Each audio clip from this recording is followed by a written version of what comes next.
Roman is still around and didn't get caught up by Panama. Did you have any idea on your guys' end why that was? No. I think he's been playing really well.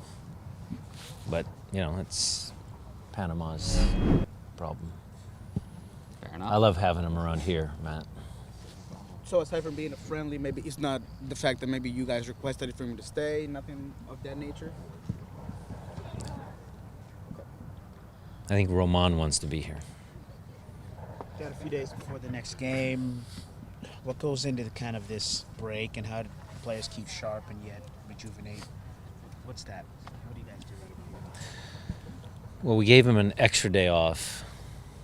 They weren't here on Monday, so 2 days off. So today and tomorrow we got to make sure that we get them thinking that they still have a job to do, because we're not resting on our laurels.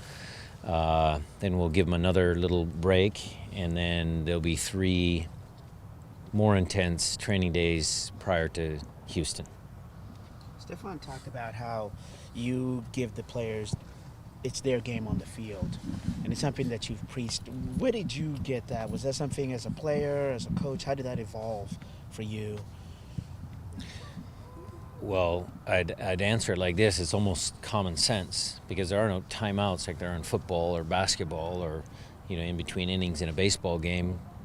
We have to, just because of our sport, have our players feel that they can make decisions on the field, because the game is so fluid.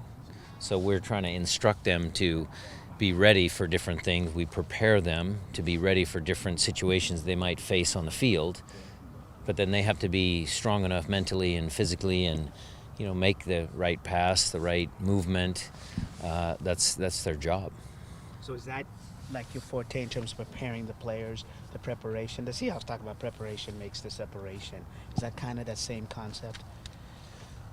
I don't know if I would say it like that, but yes, it's our job to prepare the team.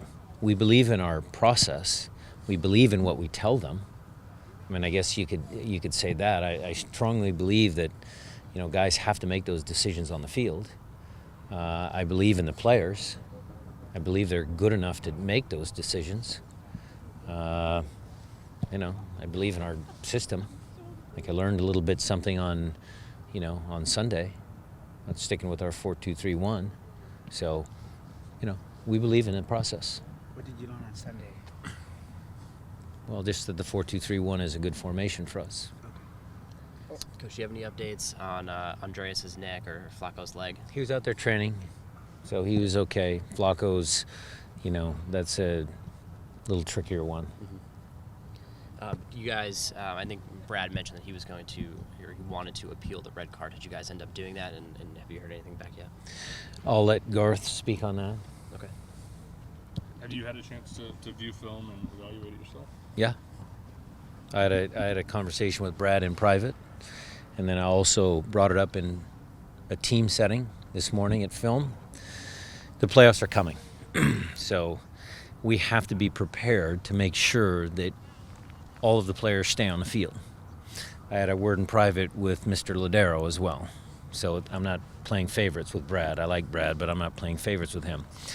We need to make sure that we understand that in the heat of the moment, we have to remain calm, okay? But I also believe Brad when he tells me he was 3 inches from his face. I mean, if Brad really wanted to do something, it would have happened. So, his gesture was what they thought was egregious, but I believe Brad.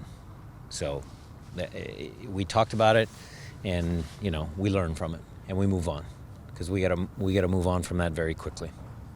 You have a handful of guys out on international duty. Do you expect any or all of them back for next week's game?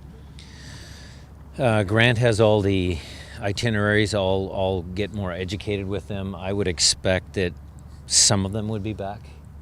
I don't know exactly which ones, depending on the travel schedules.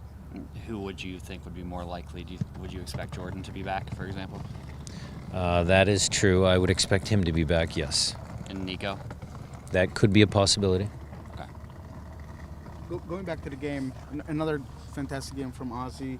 He's looked really good this season, and he just said that he's felt more free with your scheme or your formation, is that something that seems like that's the way it is? Is it a 4-2-3-1 or? Well, Ozzie's been a tremendous player for a long time. You guys have all seen it. The fans have seen it. We've all seen it. I think he is just in a really good spot physically.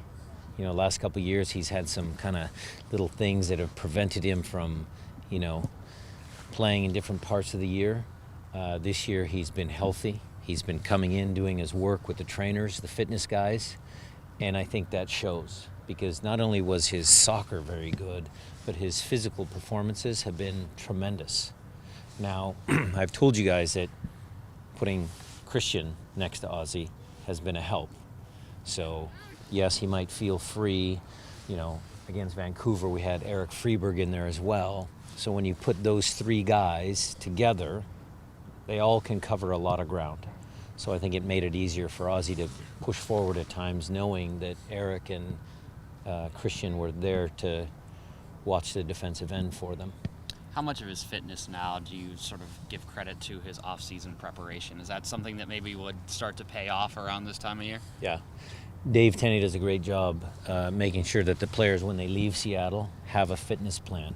Then it's up to them that they follow the plan. They come in early. Most of our guys come in early. The report date will be like, you know, at the end of January. Most of them are here at least 1 or 2 weeks early. So they take it very seriously. They take their job seriously. And it is testament to, you know, Dave and his staff to keep them healthy.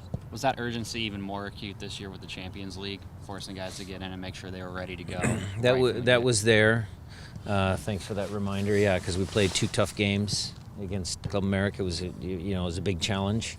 But I think the team, over the course of, you know, all of our MLS seasons, they've done that. They've all been in early. Sure. Coach, you had 9 points in 8 days. Really great run of form over this last week. Now you have a huge layoff until next week. Is this something where you're happy to have the break, or do you wish, because you're playing so well, you can get back out there as soon as possible and try and keep that momentum up? Well, the guys always want to keep playing. I would say that from a health standpoint, it gives us a chance to get some guys, you know, back ready for Houston and Dallas. So it's 50-50. Depends on who you ask. Right.